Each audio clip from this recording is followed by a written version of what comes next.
Welcome back, survivor. If you can hear this, it means you're still alive. This is Jack's Nightmares, and this is your next story. I spent the morning on the roof again. The north side panels had shifted a few inches since last week, probably from the windstorm that blew through during the night. One of the cross-bracing mounts had come loose, just like last time. I brought the mallet up with me and crawled out carefully across the gravel. Megan was down below checking the crop beds, wiping her forehead with the back of her wrist while keeping an eye on the trellis. We had cleared the rooftop of moss and build-up back in spring, but no matter how many times we patched leaks or reinforced seams, something always needed fixing. The bunker's exterior was built into the side of a forested slope, which helped keep the solar array shielded from above, but the trees made maintenance harder. Branches scraped the roof in storms, squirrels knocked stones loose, and moss crept under the rubber seals. I tapped the loose panel back into place and made sure the drain lines were still clear. No standing water, no punctures in the liner. The water catch barrel was half full. That would hold us through the next fog front. We did a full systems check after lunch. 37 tomato plants still holding, 15 pepper plants just starting to fruit, and the potatoes needed watering. Megan turned the valve on the lower cistern and let the line run for just under 10 minutes while I walked the fence line. The upper trellis had sagged where one of the steel poles popped from the mount. I marked it with tape and we logged it for repair the next day. This was our normal rhythm, quiet, deliberate, and careful. Not calm exactly, but steady. Our bunker wasn't part of any official installation. I found it years after my first shelter flooded out. It had originally been a privately sold military relay station, left unfinished at the start of the outbreak. Most people didn't know about it, or had long forgotten it existed, but I found traces of the sale in an old Department of Energy procurement record, buried deep in an offline archive. It took me almost 2 years of travel and research to narrow it down. I visited abandoned sites in Pennsylvania, Virginia, Tennessee. Some were picked clean, others were traps. This one still had materials stacked in crates, sealed food, even new medical gear in sterile packaging. No generator though. Whoever bought it started the project but must have died or fled before finishing. I lived in silence for a long time after I moved in. Cooked over canned fuel, used headlamps and flashlights to check rooms, slept wrapped in old military blankets. Megan found me near the end of my 3rd year. She was limping down a trail not far from the old fire roads, waving a flare gun and trying to keep pressure on a bleeding leg. I didn't trust her at first. No one in their right mind would. But she didn't beg or push. She offered trade, iodine for information, water for quiet company. That night she camped nearby. The next morning she helped fix a broken hinge on one of the hatch doors. She's been here ever since. We built the solar rig using parts salvaged from an abandoned library west of here. Megan helped disassemble most of the junction boxes. I rigged the storage batteries from a wind station's backup core about 12 miles out. Between her knowledge of soil and my background with off-grid systems, we figured out a basic greenhouse rotation that gave us something green in winter and something filling in summer. No luxuries, just sustainability. That was enough. By late afternoon, I grabbed the shotgun and started my usual patrol. The east trail wraps along the upper ridge before dropping toward the ravine. I check it every 3 days for sign. Tracks, broken branches, spent cartridges, anything out of place. Most days it's clear, but as I came around the second bend, I spotted something that made me freeze. There was a truck near the tree line, half burnt, its frame twisted and smoke-scarred, tires still intact. The windshield had cracked but not shattered. It hadn't been there yesterday. That road had been empty when I walked it last. Now this husk sat angled awkwardly, not buried, not concealed, just placed like someone wanted it to be seen. I moved off the trail, found a high point under thick branches, and watched. 20 minutes passed. No sound, no birds, no distant shuffling. The silence didn't feel natural. I circled the truck wide. There were no bodies, no bags, no signs of struggle. The interior had been gutted and torched, but quickly. Whoever did this wanted the shell to stay intact. That made no sense unless it was a marker, a signal, or bait. I retreated slowly, making sure not to disturb branches or leave fresh prints. At the bunker, I checked all 4 outer clay traps. No tampering. Megan saw my face as I entered and immediately went to the weapon rack. I told her to wait. We wouldn't make noise until we had to. Dinner was quiet. She made rice and carrots from the dried stock. I kept replaying the truck in my mind, how it sat just outside our patrol loop, how it hadn't burned all the way through, how it faced the trail like someone wanted to watch who came to investigate. After we ate, I did a full check of our communication gear. I shortened the ham broadcast interval from 30 to 15 seconds and switched from looped Morse to coded pulses. Then I disconnected the backup antenna and rerouted power to the internal receiver only. We didn't talk about the possibility of visitors that night. We didn't have to. I laid out extra loaded shells near the main hatch. Megan rechecked the lower entrance and reinforced the bar locks with scrap rebar and tension wire. We both knew this routine. We'd done it before, in other places. The world doesn't leave you alone forever, no matter how deep you bury yourself. That truck didn't roll in on its own. Someone brought it. Someone knew there was a bunker nearby, or at least suspected one. Maybe they saw the solar panels from a ridge. Maybe they followed one of our water collection lines. Or maybe it was worse. Maybe they got the intel from someone we crossed paths with long ago. We shared water with a few drifters 2 months back. One of them had looked too clean to be traveling that long. No dirt under his nails. Too many teeth. I spent part of the afternoon blocking off our East Piss Trail, one of those low trails animals use to slip through the undergrowth. I laid new trip threads, tightened wires along hidden stakes, brushed pine needles over disturbed dirt, and reset the clay bell traps. Megan handled the greenhouse expansion, moving racks and leveling soil. We swapped a few boards, adjusted light timers. The bunker felt normal again, for an hour. Then, 2 shadows moved near the woodland edge, just past the second stand of saplings. The underbrush shifted. 2 figures. No guns drawn. They weren't raiders. They paused. One raised a hand like greeting. The other stayed crouched. I slipped the shotgun off my backstrap and motioned Megan close. She ducked behind racks. We both knew any noise now could break quiet into chaos. I left the greenhouse door cracked open to let light in and stepped out along the ridgeline, slowing to match their pace. They didn't come further. I called out in a steady voice, "Hold there, I have water." No reply. The silhouette held still until I lifted a canteen and turned it upside down, letting a few drops spill out. Water speaks in this world. After 30 seconds, a man emerged from the shadows, skeletal coat, dusty boots shaking. Behind him, a younger guy, maybe 15 years old, eyes hollow, hands free, no weapon visible. He called, "We don't want trouble." His voice was thin, no confidence. He looked over his shoulder, waiting. Between them I saw scars, old burns, knife cuts. The older one had a limp. The younger kept scanning left and right.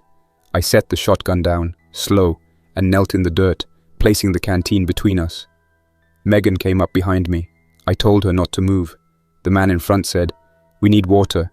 We will trade maps, tools, information about roads." I nodded. That was the kind of deal I do. No weapons in the center. He moved a boot aside and revealed a cloth roll. Inside were torn papers, a burned map, some zip ties. He said, "We've followed codex beacons, static lines. There's a man calling himself Order, or something like that. He speaks in codes. He wants bunkers. He's gathering old logistics maps, fuel caches. He's pushing into this area." I counted his words while I looked at the younger boy's face. He wasn't more than 19. He had scars too. He looked haunted. The older man continued. "We tracked his group near the bombed base. He has a relay tower and a code station he uses to contact nodes. We saw convoys, supplies, radios set to low signal. People go silent afterward." Megan crossed her arms, watching me. I swallowed. I had never heard someone call him Order before today. The name felt sterile, official. I said, "You're sure?" He nodded. "We've intercepted broadcasts. We lost a man trying to slip in. They found him and left the rest of us alive. Said it was mercy." That struck hard. We offered them a meal and water. Megan gave the boy rice soup. He scooped it in shaky hands. The older scavenger sat opposite, chest heaving. I studied him. The kind who's done one too many wrong decisions. We asked names. He said his name was Holt. The younger was Riley. Holt said they had been with a small caravanning group moving eastward. They ran low on fuel, got cut from the group when they slowed. Riley said he lost his sister during a scuffle. They had hoped to find caches to regroup. Instead, they stumbled on too much silence out here. I listened to them while they ate. In my head, I plotted possibilities. This kind of intel leak, the name Order, the burned truck. Whoever it was, they had scope and method. They pushed into dead zones, working quietly, harvesting secrets. The creepiest part, they already knew parts of our layout from the talk of outsiders. If I had known Holt and Riley were this close to filled versions of ourselves, I might have turned away. But curiosity killed far more survivalists than zombies ever have. After dark, I walked the perimeter with a flashlight and the 12-gauge. Holt and Riley crouched in the anteroom. Megan forbade me to shoot unless clear. I skirted edge trails, checking trap lines, listening. At one bend near the ravine, I heard low static. I paused, lifted the shotgun, and waited. The static pulsed once, twice. Faint voice. Delta 4 echo, static to standby. Then gone. I followed it back to a relay wire tucked under a root. They had been near. I flagged the trail. When I got back, Megan's face was white. She said, "What if they head here?" I said, "Then we fight smart." I told Holt and Riley we could shelter them overnight, but we would move them out tomorrow. They agreed. I gave them strict boundaries. No wandering, no signals, no contact other than me or Megan. They nodded. I locked the anteroom door. For a while I paced the darkness. I plugged my ears against my doubts. Later, I sat across from Holt in the low-lit space. He asked, "Do you trust me?" I said, "I have to until you give me reason not to." He nodded. The boy Riley sat silent. Megan handed me a flashlight. We switched to battery-only radios internally. We tightened filters. We set the schedule to transmit only 0800 hours, just once, and only for 10 seconds. The rest we'd receive. When morning came, I had plans. I'd take one of the scouts' maps, backtrace routes around the bombed base, see what nodes were close, look for his tower. Megan would work inside, reinforce doors, bury caches deeper. Holt and Riley would accompany me, unarmed, except for knives, through the forest perimeter. If we encountered patrols, I would negotiate or retreat, but I would push toward the relay point, toward source signals. We packed light. 2 days of food, water bladders, rope, pry tools, spare filters, bandages, sidearms for me only. Megan hugged me at the hatch. We locked the interior doors and stepped out onto the slope.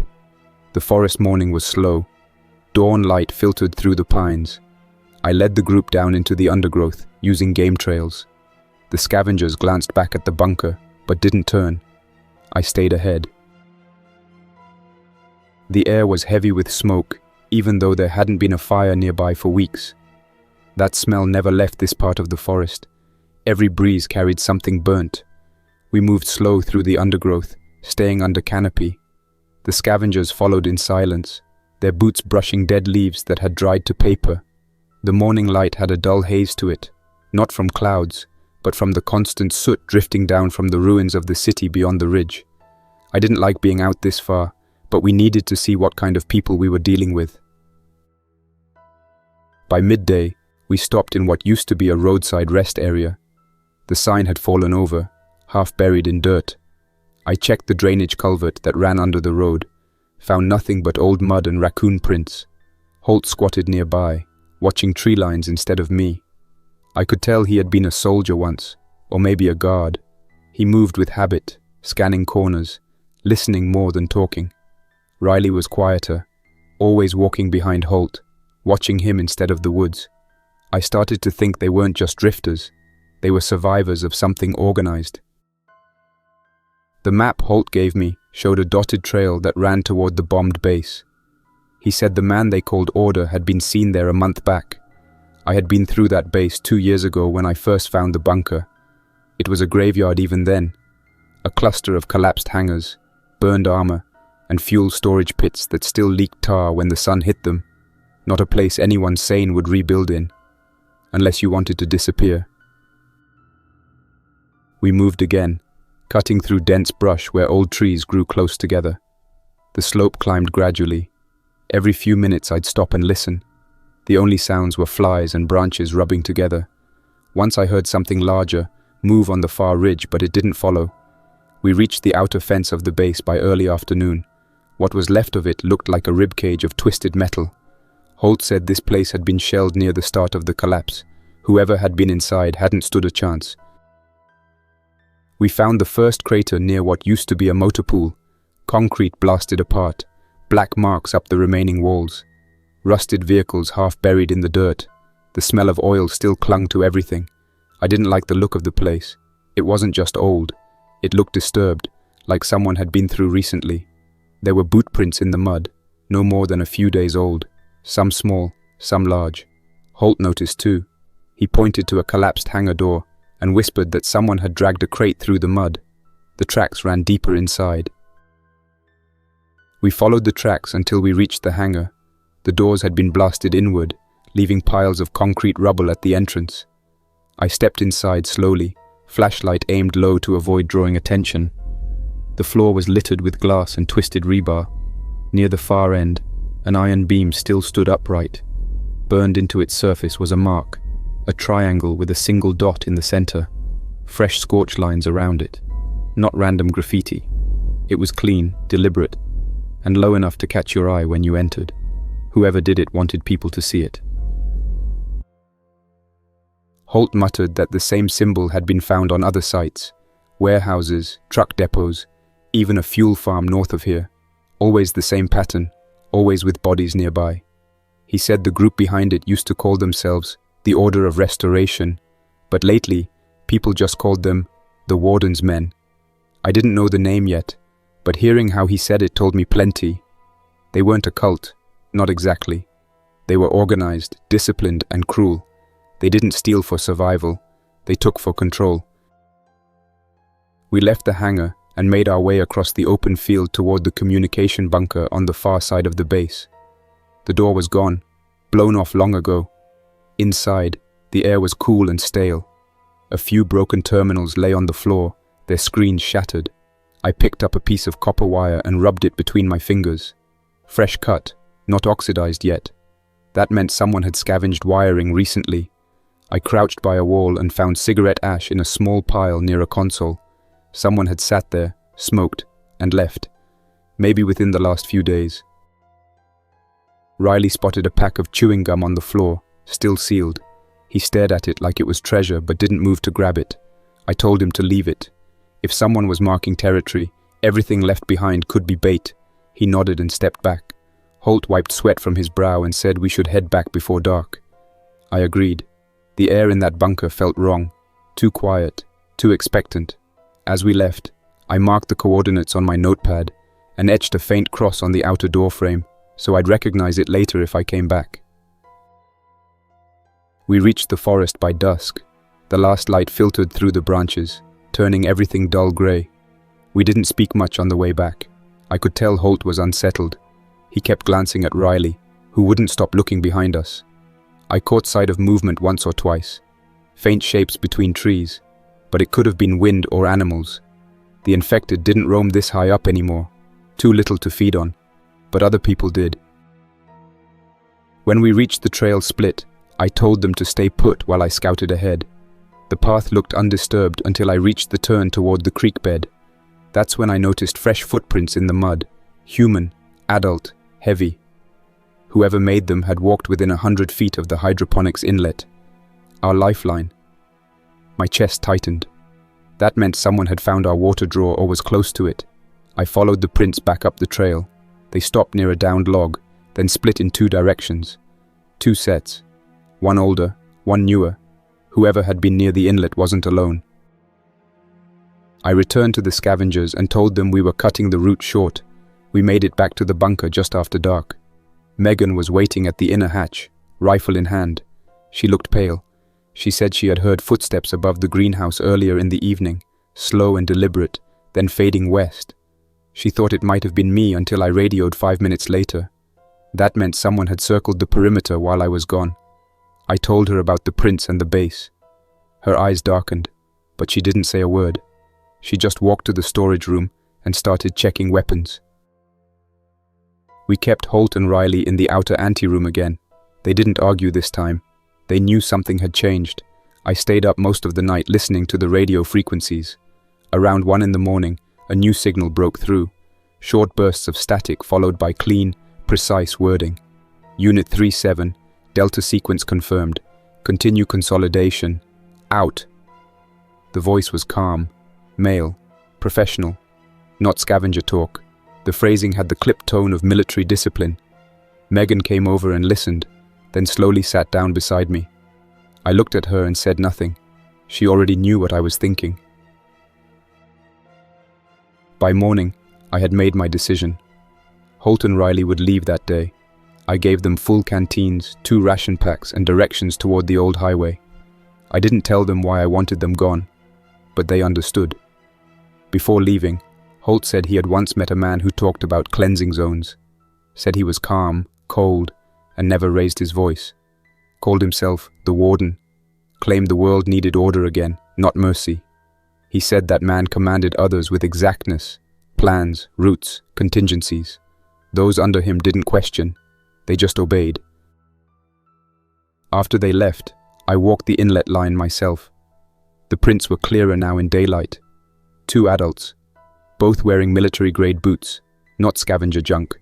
I followed them farther west, up a narrow incline. That's where I found a small pile of ashes beside a tree stump.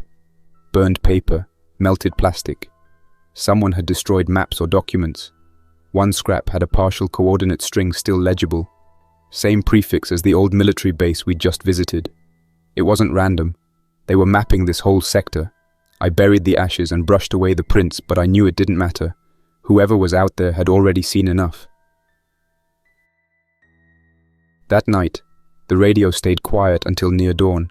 Then a faint Morse pulse started repeating every 20 minutes. 3 short, 1 long, 2 short. I decoded it automatically.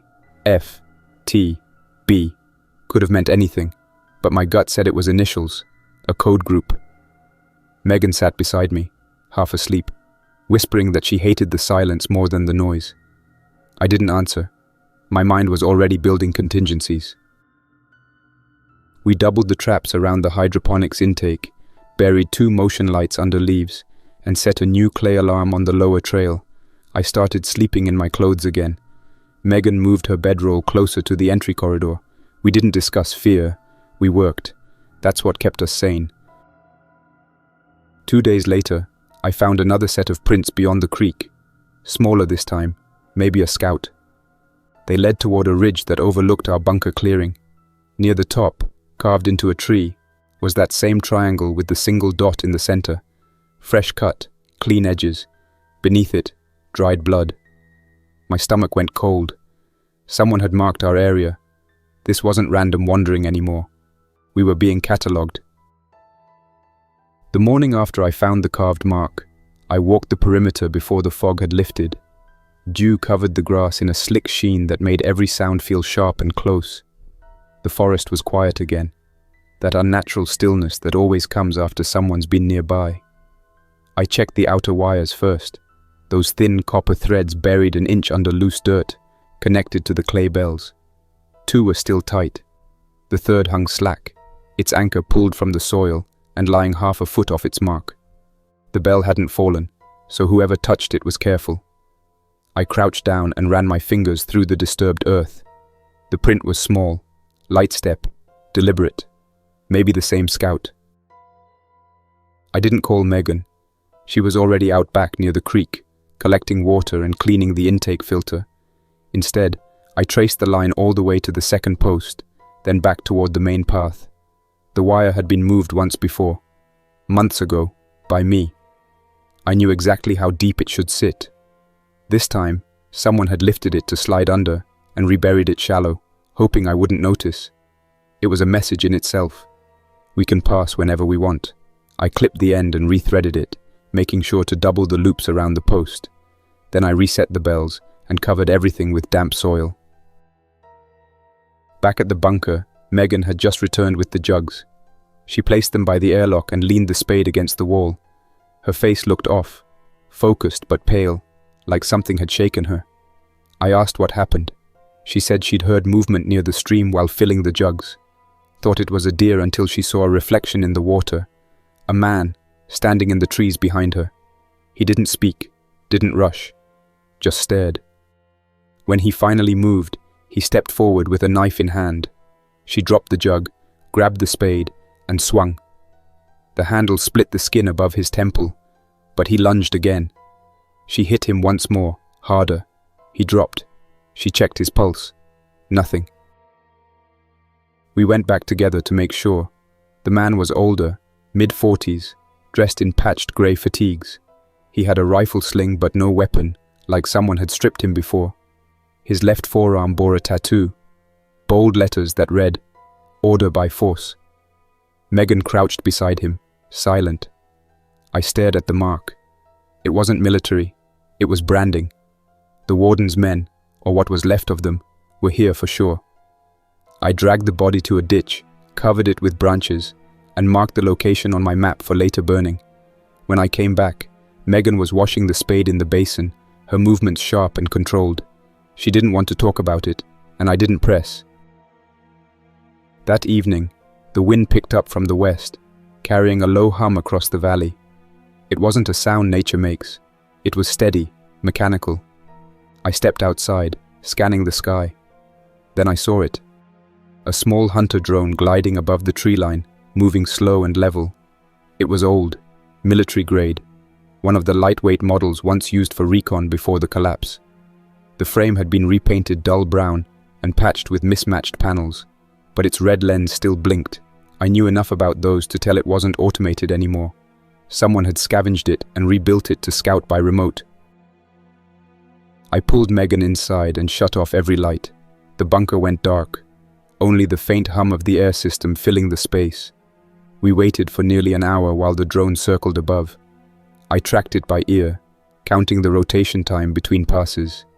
It stayed near the creek longer than anywhere else. Probably found heat traces from where she'd been earlier. When the hum finally faded, we didn't move for another 30 minutes. Only after the forest fell silent again did we risk turning the lights back on. The next morning, we reinforced the entryway. The main door had always been the weakest part of the bunker. It was solid steel, but the frame didn't seal tight because the foundation had shifted over the years. It left a small gap along the right side, less than half an inch, but enough to leak light and air if we weren't careful. I'd tried everything to fix it, welds, bolts, sealing foam, but the frame kept warping with temperature changes. Megan hated that door. She said she could hear wind whistle through it at night like the place was breathing. We added more bracing today, stacking sandbags and 2 steel plates along the hinge side, then sealing the edges with old rubber strips. It helped, but I still didn't trust it. Afterward, we checked the greenhouse. The lettuce was stunted again from poor lighting. One of the bulbs had burned out, probably from the power drain during last night's blackout. I told Megan I'd fix it after lunch. She didn't answer right away. When she did, she said something that stuck with me. Maybe we shouldn't have sent those scavengers away. They could have helped. I looked at her, unsure how to answer. She went on, "You can't do this forever, Jack. We can't fight every group alone. Holt seemed decent. Maybe they would have stayed." I finally said, "I don't know. I just don't trust anyone who isn't standing here with me." She gave me a tired smile and said, "That's exactly the problem." The day passed without more signs of intruders. We stayed inside, worked quietly. I fixed the bulb, then spent an hour cleaning guns. The 12 gauge, the lever action rifle, and the small pistol we used for close quarters. Everything was oiled, loaded, and ready. We had enough shells for a month if we conserved. Megan rotated the rations and checked expiration dates. We had enough food to last through winter, but the problem was never supplies. It was time. The longer you stayed in one place, the more the world noticed. At night, We ran the shortwave. Static filled the speakers, broken occasionally by faint bursts of Morse. It repeated the same pattern as before. 3 short, 1 long, 2 short. Megan thought it might be a locator code. I thought it was a warning. Around midnight, the outer clay bells rang once, then stopped. I froze, waiting. Seconds stretched into minutes. Then we heard the distant drag of feet through the leaves, the slow shuffle of the infected. 2 of them had wandered close from the western ridge, drawn by the faint scent of compost from the greenhouse vent. I grabbed the rifle and moved to the side entrance, keeping low. Megan followed behind with the spade. We waited until the first one stumbled into the tripwire and went down face first, the can bell rattling once before going still. I stepped out, aimed for the skull, and fired once. The second one turned and lurched toward the sound, its face pale and torn. Megan struck it from the side, the spade cutting deep. It went down without a scream. We dragged both bodies into the ditch near the waterline and covered them with soil. The noise hadn't drawn more, which meant the traps worked. When we got back inside, we sealed the door again. Megan sat on the floor for a long time, rubbing her hands clean with a rag that was already stained dark. She said nothing. I sat beside her, loading another shell into the rifle. We talked later, when the quiet felt safer. She said she sometimes wondered what would have happened if we'd taken Holt and Riley in, trained them, made a small community. Maybe we could have built something stronger together. I told her maybe, but that I didn't know how to lead anyone anymore. Too much had gone wrong when I tried before. She asked if I was sure this life, just us 2 in a bunker, was really surviving, or just waiting for the next mistake. I didn't answer that either. I just said that as long as I could see her face when I woke up, it was enough. Before sleep, I checked the outer sensors one more time. The motion light buried under the pine needles flickered once, just a faint pulse. I switched on the small periscope we'd installed through the upper vent. The forest outside looked empty, still, but the drone's hum echoed faintly in the distance again, too low to track. Whoever controlled it was still out there, scanning. It hovered long enough to make my skin crawl before drifting away. The next morning started wrong. The forest felt too quiet, the kind of quiet that doesn't happen naturally. No birds, no insects, just a faint wind moving through the treetops. Megan and I ate in silence, half watching the outer monitor that flickered between static and a grainy view of the tree line. The drone hadn't shown again since before dawn, but I knew it hadn't gone far. The feeling of being watched had settled in, heavy and constant, like the air itself was paying attention. After breakfast, I made a full circuit of the outer traps. Everything was in place except for the clay bell closest to the northern fence. The post had fallen over, but the wire was still tight. I figured a deer might have brushed against it overnight. When I went to set it upright, I noticed something wedged under a root beside the post. It was small, metal, rectangular, about the size of a lighter. I brushed the dirt off and saw it wasn't a trap. It was a portable recorder, one of those old handheld models with a single red button and a built-in mic. Someone had left it for me to find. I looked around the woods, scanning the tree line for movement. Nothing. No sound. No tracks. No heat shimmer from engines. Just the wind shifting direction. I picked up the recorder and slid it into my pocket, then finished resetting the post and headed back to the bunker. Megan was cleaning the water filters when I came in. I didn't tell her what I found until we were inside the inner hatch, with the door sealed and power rerouted through the backup line. Then I placed it on the table between us. She stared at it, her expression unreadable. I hit play. The recorder clicked twice before the voice came through. Steady, low and calm. Male, late 40s maybe. He spoke with that clipped, deliberate tone of someone used to giving orders. "Jack, you've made yourself hard to find. Harder than most. I respect that." There was a pause, and then he continued. "You've built something clean, efficient, and secure. You keep your perimeter tight, your power low, your transmissions brief. You understand structure. You'd fit well in my system." Another short silence. Then, "My name doesn't matter. Some call me the Warden. I want to talk." The recording went quiet for a moment before a faint rustle came through, like he was walking over gravel. Then his voice again, closer to the mic. "I'm not here to take what's yours. I'm here to relieve you of the burden of isolation. No one lasts alone forever. You've seen that. You can trade peace for purpose. I can offer both." Another pause. "Your wife is resourceful. Her hydroponic system is the best I've seen since the fall. She deserves safety too. I can give it to her. All you need to do is listen." The tape ended with the sound of boots crunching leaves and a single click as the recorder shut off. Megan didn't speak for a while. She just stared at the little device like it might come alive again. I rewound it and played it twice more, listening for background clues. There were faint echoes, maybe concrete or metal, meaning the message had been recorded inside a structure. The air pattern suggested a low-ceilinged space, not open terrain. He wasn't far, maybe within a mile. He'd scouted us already, enough to know what we had. That meant the drone was his, and whoever had attacked Megan near the creek was one of his. Megan asked how he knew my name. I didn't have an answer. I'd used fake call signs on every broadcast for years. The only people I'd told were the ones I'd traded with directly, and the last of those had been Holt and Riley. The thought hit hard. Maybe they hadn't made it far after leaving, or maybe they had and talked to stay alive. Either way, the result was the same. Our secret was gone. We spent the afternoon tightening everything. I buried the intake lines deeper, packed more dirt around the vents, and rigged additional snares along the lower slope. Megan checked the ammunition storage and refilled the backup canisters for the generator. The air inside the bunker grew thick with tension and diesel fumes. Every movement felt heavier, slower, more deliberate. We didn't talk about the message again, but it sat between us like an open wound.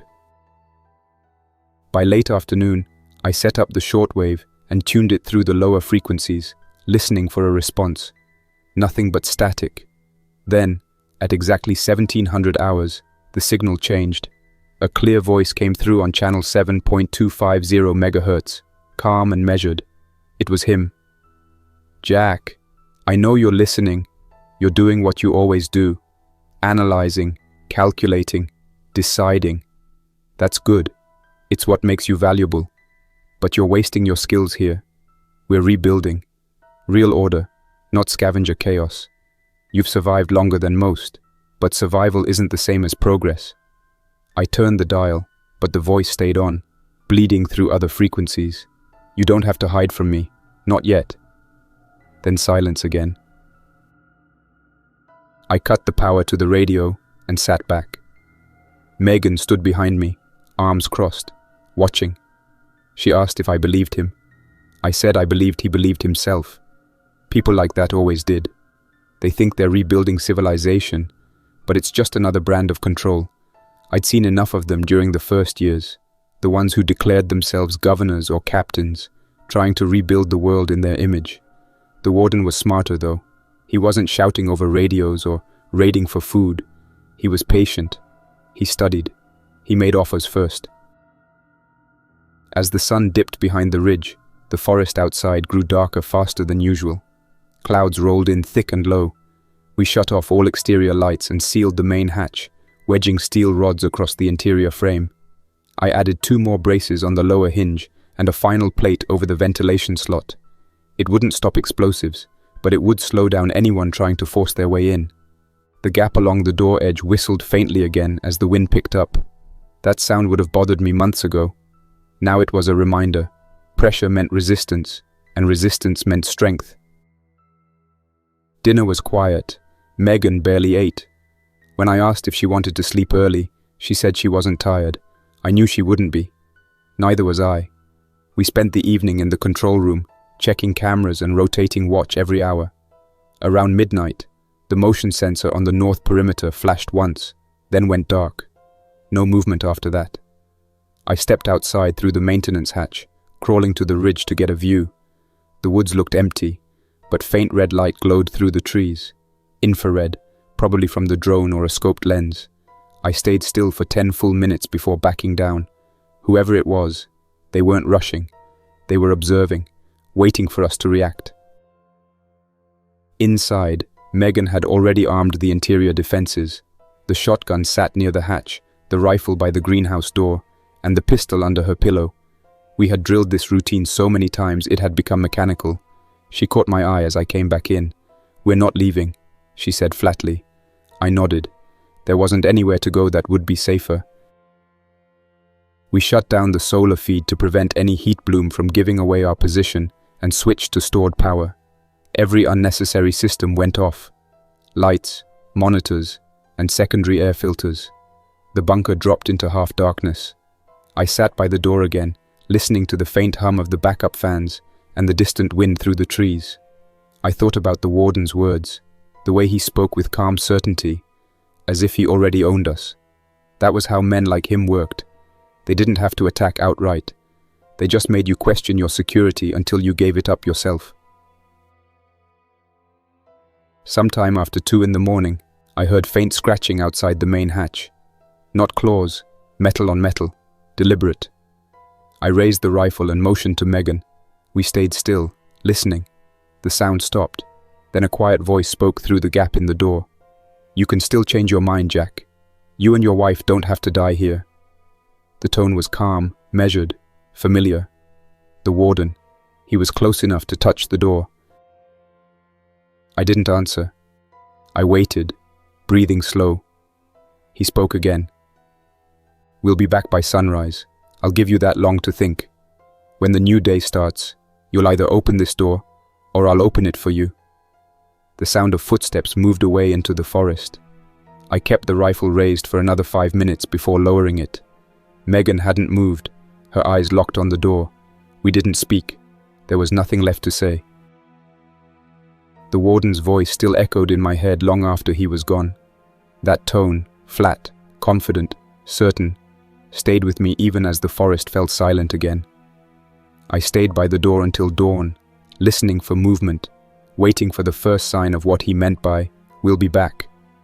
When the sky turned grey through the upper vent, I finally heard it. The dull crunch of boots stepping through leaves. Not just one pair this time. Several. Slow, steady, organized. I crawled to the periscope and angled it toward the ridge. Shapes moved between trees. 6 men, maybe more, fanning out with purpose. Each wore mismatched clothing, scavenged gear, pieces of armor or tactical vests. One carried a pack slung over his shoulder. Another dragged something wrapped in canvas. I didn't see rifles at first, just poles and long objects, tools or stakes. Then one turned, and the sunlight caught the barrel of a weapon.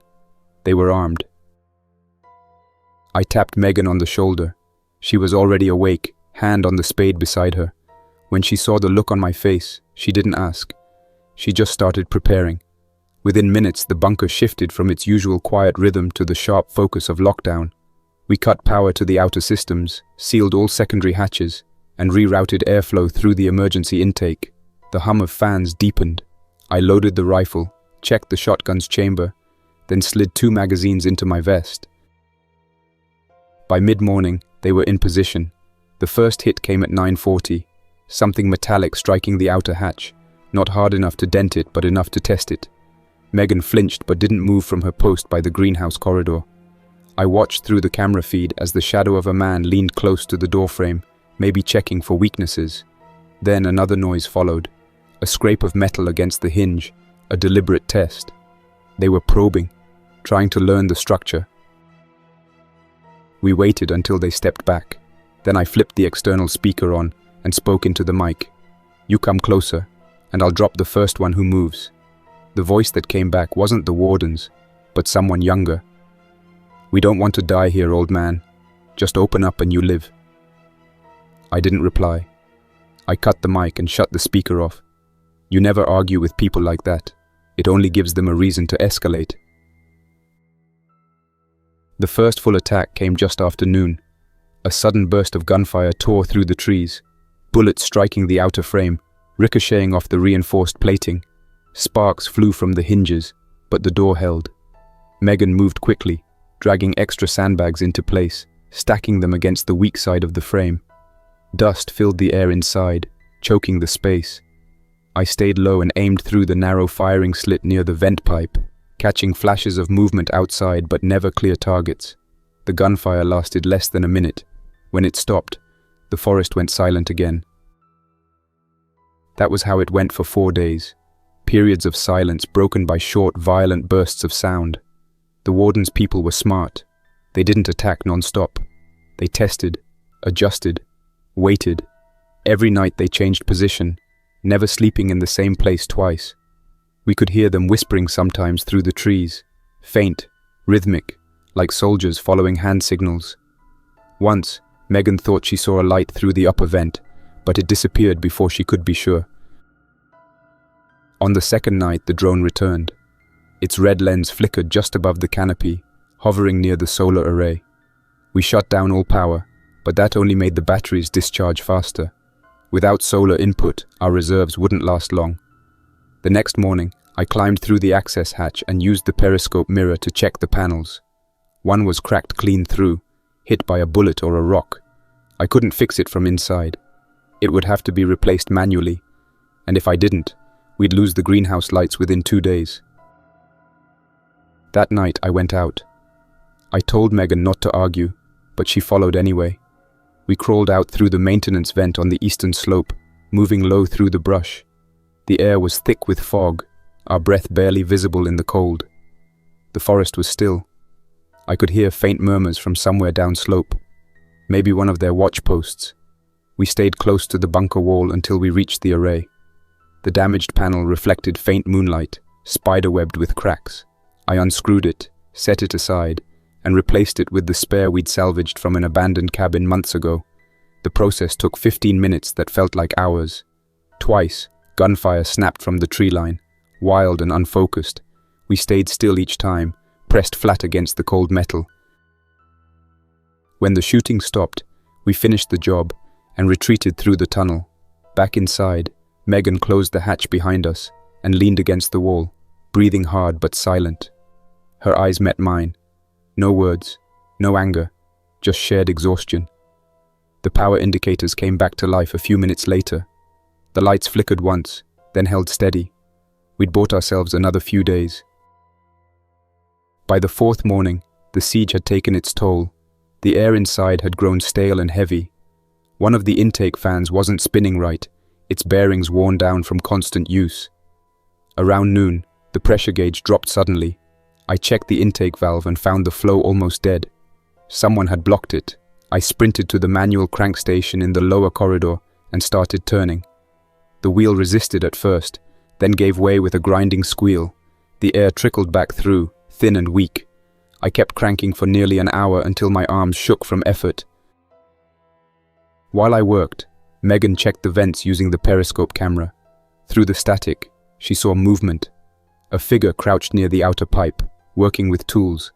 One of the scavengers must have switched sides and joined the warden. They'd known the vent layout, the intake positions.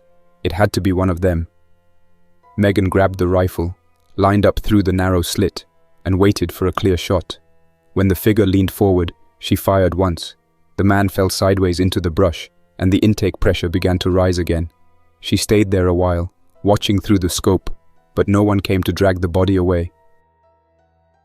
That night, we slept in shifts. I took the first watch, sitting by the air crank, turning it every half hour to keep the flow steady. The faint whir of the blades became a kind of heartbeat for the bunker. Megan lay on the cot across from me, half awake, tracing the edge of the spade with her thumb. At some point, she said quietly that maybe we should think about leaving. I didn't respond right away. When I did, my voice sounded foreign to me. I said, leaving would mean crossing open ground, with winter coming and no guaranteed shelter. She nodded slowly.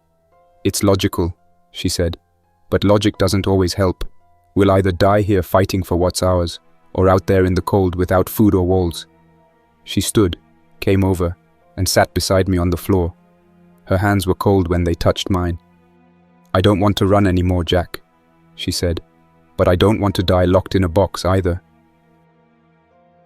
I put my arm around her shoulders and pulled her close. She rested her head against me, the way she did when she couldn't sleep. I told her I understood, that I didn't want to retreat either, but we needed a backup plan. If things got critical, if the air system failed, or they breached the main hatch. We'd run east through the maintenance tunnel, head for the canyon road. We could build again if we had to. 3, 4 bunkers. 10, if it meant staying alive together. She smiled faintly, tired and sad. Always planning, she said. I told her planning was the only thing that ever kept me breathing. We stayed like that for a long time, the hum of the crank filling the silence between us. Outside, the forest creaked under the weight of the cold wind. Somewhere beyond the ridge, something metallic clanged. A tool dropped, or a weapon set down. The siege wasn't over. They were still there, watching, waiting for us to weaken. But now they knew we wouldn't open the door, no matter what they offered. Later that night, just before my watch ended, I heard the faint sound of movement near the intake pipe again. I switched on the periscope. The forest was empty, but the air shimmered slightly, as if heat was rising from the ground. Maybe exhaust from a small engine, maybe a generator. They were setting up for something bigger. I turned the crank faster, forcing more air into the system. The blades groaned under the strain, but I didn't stop. When Megan woke for her shift, I kissed her forehead and told her to rest after mine. She squeezed my hand and whispered that we'd make it through.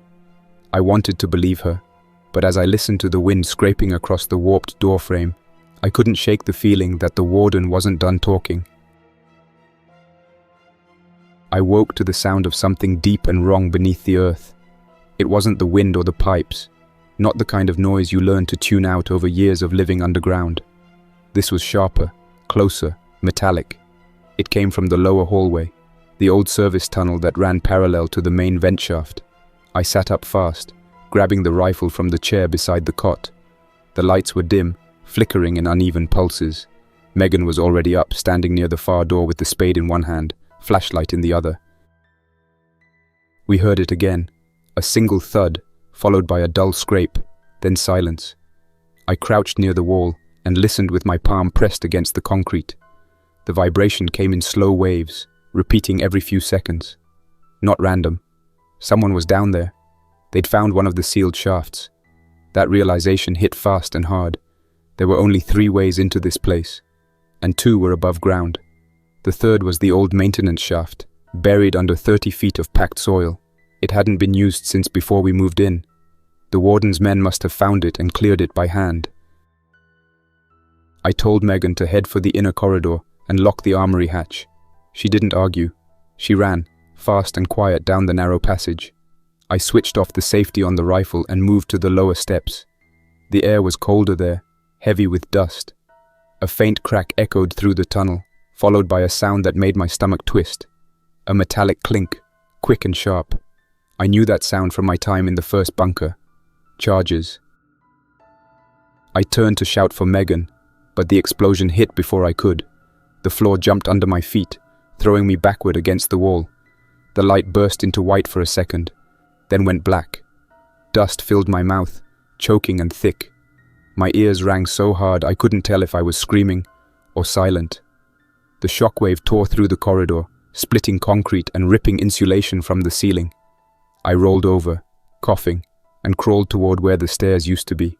Half the hallway was gone, collapsed inward, concrete chunks blocking the passage. The air smelled like burnt stone and diesel. I shouted for Megan. Nothing. I tried again. Louder. Still nothing. Panic hit me, sharp and sudden, but I pushed it down and kept moving. The flashlight was gone, crushed under debris. I found the backup one in my belt pouch, flicked it on, and shined it toward the far end. Dust swirled through the beam like smoke. A faint metallic echo came from somewhere beyond the rubble, boots scraping on concrete. I wasn't alone. I picked up the rifle and chambered around. My right shoulder screamed in protest, but I ignored it. Through the dust, faint shapes started to form. 3 figures moving cautiously through the gap they'd blown. Their helmets were dark, faces covered, armor pieced together from scavenged military gear. One carried a flashlight mounted to his vest. Another had a short rifle with a red tracer light. I fired first. The round hit the first man in the chest, knocking him backward. The second dove behind the debris and fired blindly in return. Sparks erupted along the wall beside me. I ducked behind a section of collapsed pipe and fired again, short controlled bursts. One of the intruders shouted something I couldn't make out. 3 words, clipped and sharp. Then came the sound of another explosion, smaller this time but closer, shaking more dust loose from the ceiling. My flashlight flickered out. Total darkness. Somewhere in that chaos, Megan was still alive.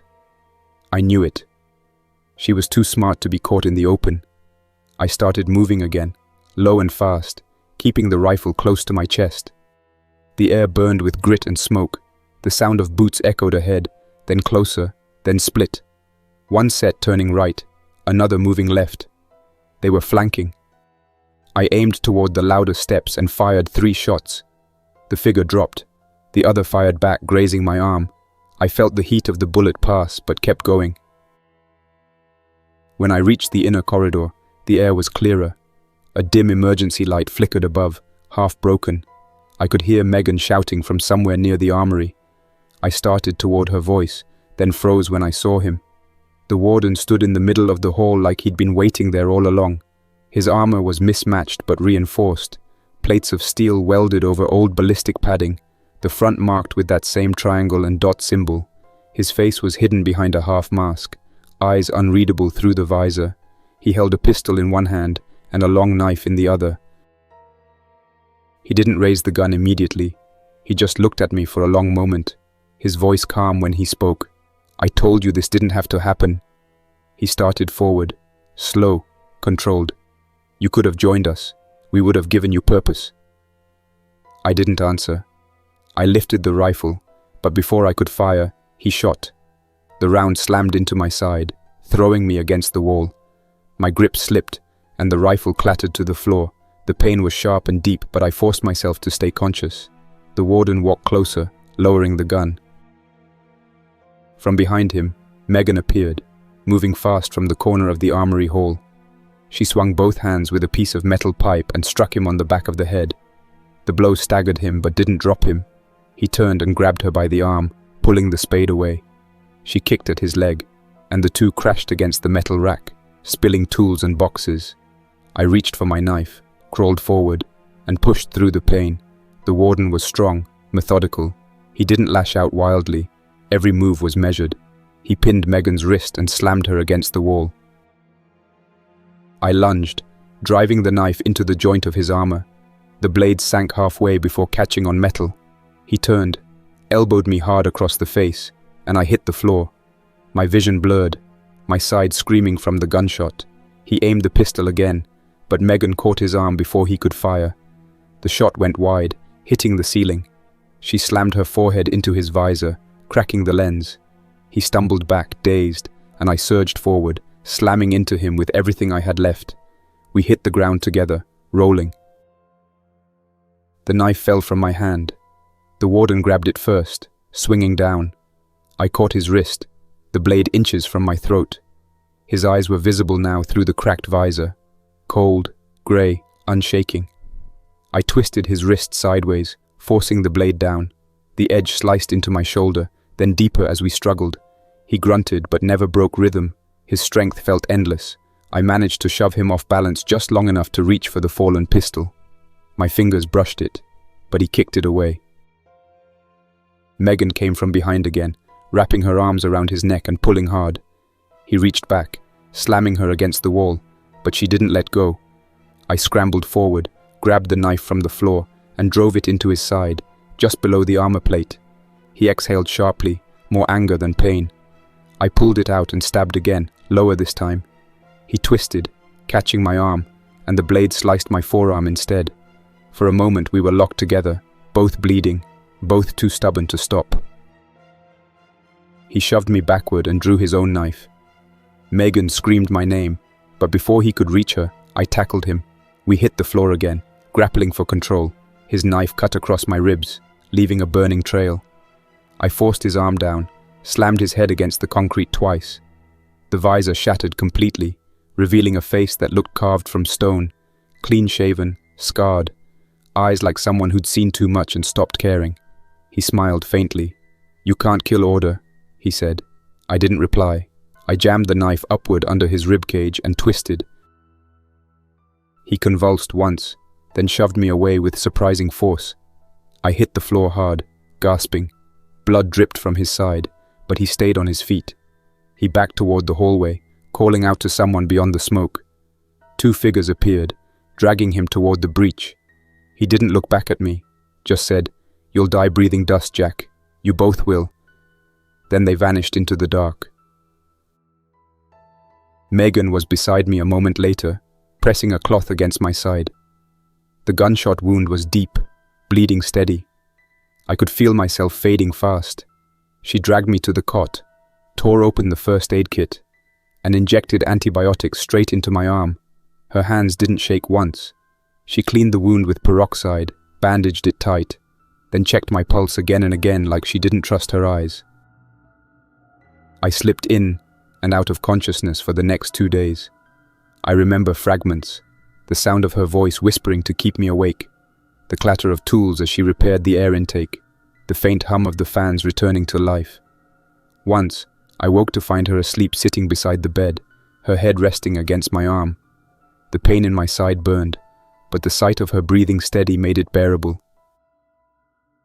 By the 3rd day, I could sit up. The bleeding had slowed. The antibiotics had done their job. Megan looked worn down but alive. She told me the warden's group had retreated completely after dragging their wounded away. The forest was silent again. No drone, no footsteps, no radio signals. We'd survived, but just barely.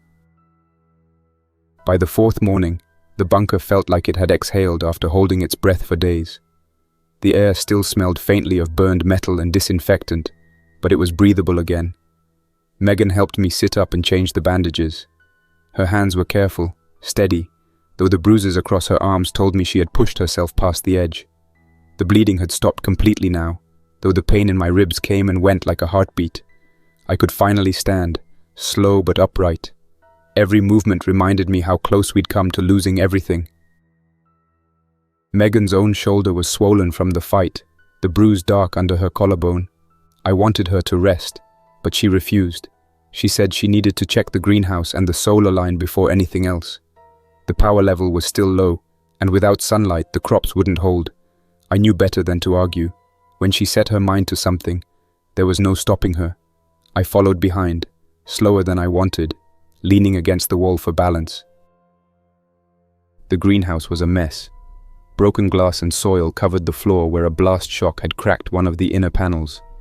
2 of the grow lights had burned out completely, but somehow, the crops had survived. The beans still hung from the trellis, green and stubborn, and the lettuce rows were untouched.